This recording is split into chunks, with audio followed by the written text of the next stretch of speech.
السلام علیکم په دې چینل کې د تحرکاري وایم د هر څه نه مخکې ته دا یادګارونه چې تاسو زموږ دا چینل د سره سبسکرایب کړئ او خوا کې ورسره د ټلۍ نشان ووهئ چې ښایي یوه نوې معلوماتي ویډیو تاسو ته په اسانۍ باندې در ورسیږي.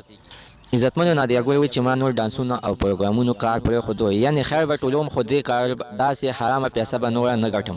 او دا کار یې د څه د وجې پرېښود. زموږ دا ویډیو د سره تر اخره پورې وګورئ. عزتمنو نادیه وایي ما ځکه دا کار پرېښود چې زه به د شپې اوده شوم نه، یعنې ما ته به هېڅ سکون نه و. نادیه ویل کور ګاونډي یو ډېر څه غریب سړی، یوه ورځ زه هغوی کره لاړم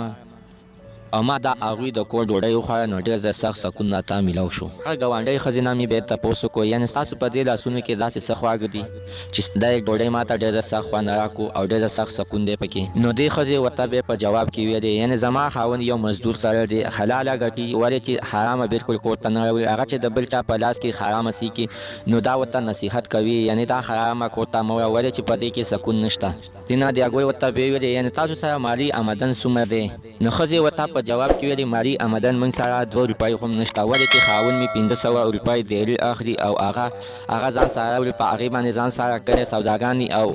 د کور ضرورتي سامانونه راوړي او هغه موږ ټیم په ټیم باندې خورو او خو زموږ زه ته ډېره سخت ښه سکون دی او ښه زندګي ښه خوشحاله زندګي تېروو. نو نادیه ورته بیا په جواب ویې، یعنې ما سره مالي آمدن هم ډېر زیات دی او موږ سره د یو شي کمی هم نشته، خو د زړه سکون هم پکې نشته. خو دې نادیه دغه ښځې ته بیا وویلې، یعنې زه داسې څه کار وکړم چې زه ما ته هم د زړه سکون میلاو شي. نو دغه ښځې ورته په جواب کې وویلې چې یعنې ته غلط کارونه مه کوه، یعنې حرامه پیسه مه ګټه او حلال ته لاس واچوه، یعنې خپل خاوند ته ووایه چې په ما باندې دا کار مه کوه او خپله څه کار کوه، هغه پیسې چې تاسو یو 2-3 ورځې وخورئ نو تاسو ته به ډېر سخت سکون میلاو شي او هم په دماغو باندې هم بیا ستاسو څه ټینشن نه وي، ولې چې حرامه هر سړی خوري نو ډېر زیات سخت ګډ وډ وي او ټینشنونو کې ګیر وي، یعنې څه مصیبتونو کې ګیر وي، په بیماریانو کې ګیر وي او د الله تعالی په عذابونو کې هم ګیر وي. عزتمنو نادیه د دې د وجې ډانسونه او ډرامو او فلمونو کې کار پرېښودو. تاسو د دې نادیه په هره څه خیر دی چې دا به د رښتینو دغه کار پرېږدي او که دې په انټرویو کې دغه شانتې